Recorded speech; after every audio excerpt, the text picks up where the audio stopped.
అలాగే సలాడ్స్ చాలామంది సన్నం అవ్వాలి అని చెప్పి ఫుడ్ మానేసి ఓన్లీ సలాడ్స్ తీసుకుంటూ ఉంటారు. సో సలాడ్స్కి ఏదైనా ఇంపార్టెన్స్ ఉందా? మంచిదేనా సలాడ్స్ తీసుకోవడం అనేది? రెండు ఇప్పుడు ఆయుర్వేదిక్ పాయింట్ ఆఫ్ వ్యూ చెప్తాను, modern nutrition point of view కూడా చెప్తాను. ఆయుర్వేదిక్ పాయింట్ ఆఫ్ వ్యూలో ఆయుర్వేదిక్ యాక్చువల్గా అయితే చాలామందికి తెలియదు ఈ విషయము. సలాడ్ పచ్చి కూరగాయలు వద్దని చెప్పింది. మీరు కూడా ఆశ్చర్యపోయారేమో. ఆయుర్వేదం పచ్చి కూరగాయలు కానీ, పచ్చి ఆకుకూరలు కానీ, పచ్చి జ్యూసులు కానీ వద్దని చెప్పింది క్లియర్గా. నో. ఎందుకు ఆశ్చర్యపోయానంటే ఆయుర్వేదం అనగానే చాలా మంది పచ్చి కూరగాయలు తినాలి లేకపోతే జ్యూసులు తాగాలి అని అనుకోవడం వింటూ ఉంటాం. రకరకాల అపోహల్లో భాగంగా ఒక అపోహ ఇది. పచ్చి కూరగాయలకి వ్యతిరేకమనే చెప్పాలి ఇన్ఫ్యాక్ట్ చెప్పాలంటే. ఇప్పుడు మోడర్న్ న్యూట్రిషన్ పాయింట్ చూద్దామండి.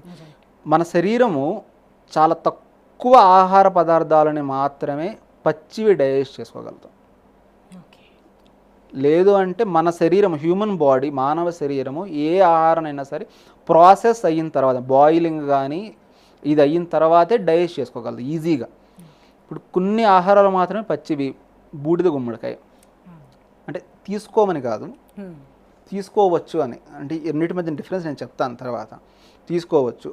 పచ్చి క్యారెట్ తీసుకోవచ్చు, బీట్రూట్ కొంతమేర తీసుకోవచ్చు, ఫ్రూట్స్ తీసుకోవచ్చు. అలా కాకుండా ఏదన్నా పార్క్ మనం వెళ్తే, మార్నింగ్ వాకింగ్ ట్రాక్ ఏదైనా పార్క్కి వెళ్తే, పార్క్ దగ్గరికి మార్నింగ్ అని మనం వెళ్ళాము అంటే దాని ఎదురుగా పచ్చి కూరగాయల జ్యూసులు, ఓకే, కొత్తిమీర జ్యూసు, ఇంకా పుదీనా జ్యూసు, మునగాకు జ్యూసు, ఇంకా అన్ని పచ్చి కూరగాయల జ్యూసు.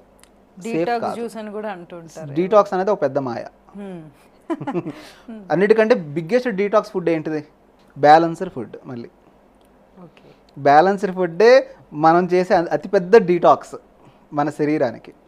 ఇప్పుడు పచ్చి కూరగాయల్లో హిడెన్ రిస్కులు కొన్ని ఉన్నాయి.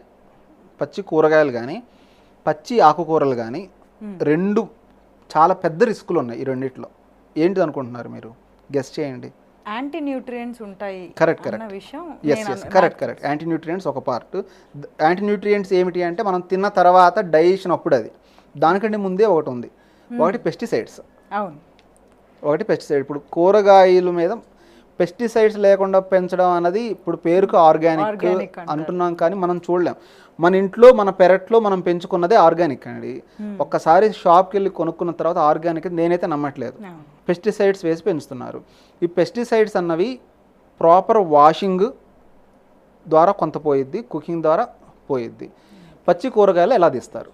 వాళ్ళు ఎంత మేర దాన్ని కడిగారు ఆ షాపుల దగ్గర. అంటే ఇప్పుడు కడగండి జస్ట్ వాటర్లో వాష్ చేయడం కాదు, సాల్ట్ వాటరు.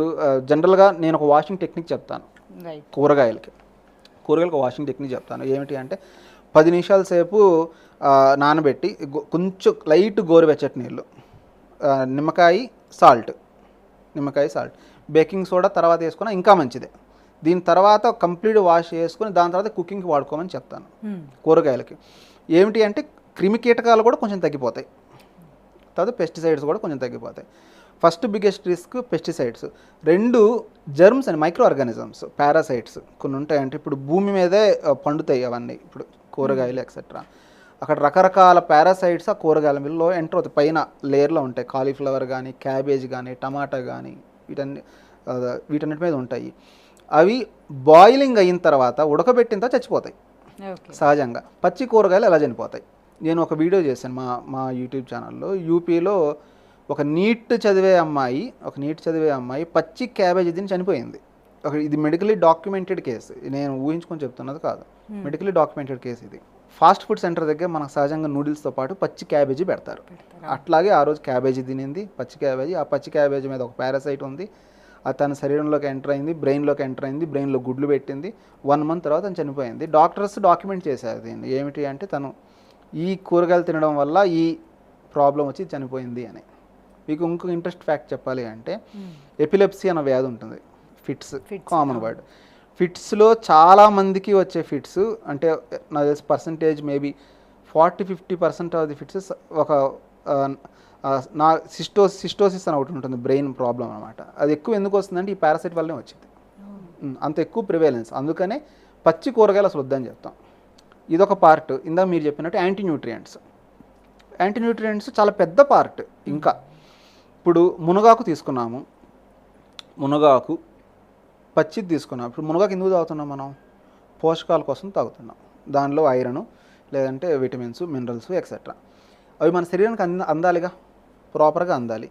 ఈ పచ్చి మునగాకు నుంచి అందదు, చాలా కొద్ది శాతం మాత్రమే అందిద్ది. దానిలో ప్రాపర్గా మనకు అందాలి అంటే దాన్ని లైట్గా స్టీమ్ కానీ బాయిల్ కానీ చేయాలి ఆ ఆకుని. దాంతో ఇంకా బాగా అందాలంటే దానికి విటమిన్ సి కలవాలి.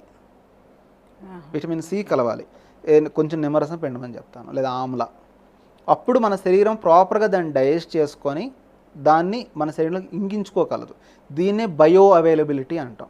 బయో అవైలబిలిటీ అంటే ఏమిటి అంటే ఆహారంలో ఉన్న న్యూట్రిషన్ ఎంత మేర మన శరీరం అబ్జర్వ్ చేసుకోగలుగుతోంది, దీన్ని బయో అవైలబిలిటీ అంటాం. మునగాకుతో వచ్చే ఇది.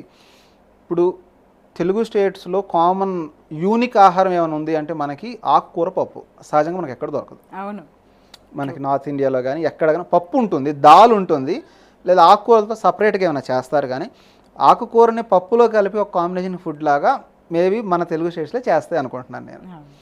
ఇది ఒక బ్యూటిఫుల్ కాంబినేషన్. మన గ్రాండ్ మదర్స్ నుంచి మనకు వచ్చిన అద్భుతమైన కాంబినేషన్. ఆకుకూరలో ఉన్న ఈ మినరల్స్, పప్పులో ఉన్న కొంత ప్రోటీన్, మళ్ళీ దీంట్లో కంపల్సరీ మనం పులిపేస్తాం. ఈ మూడు చాలా సినర్జెటిక్గా ఒకదాన్ని ఒకటి ఇంకించుకొని ప్రాపర్గా మన శరీరంలోకి ఇంకుతాయి. ఒక బ్యూటిఫుల్ కాంబినేషన్ ఆకుకూర పప్పు అన్నది.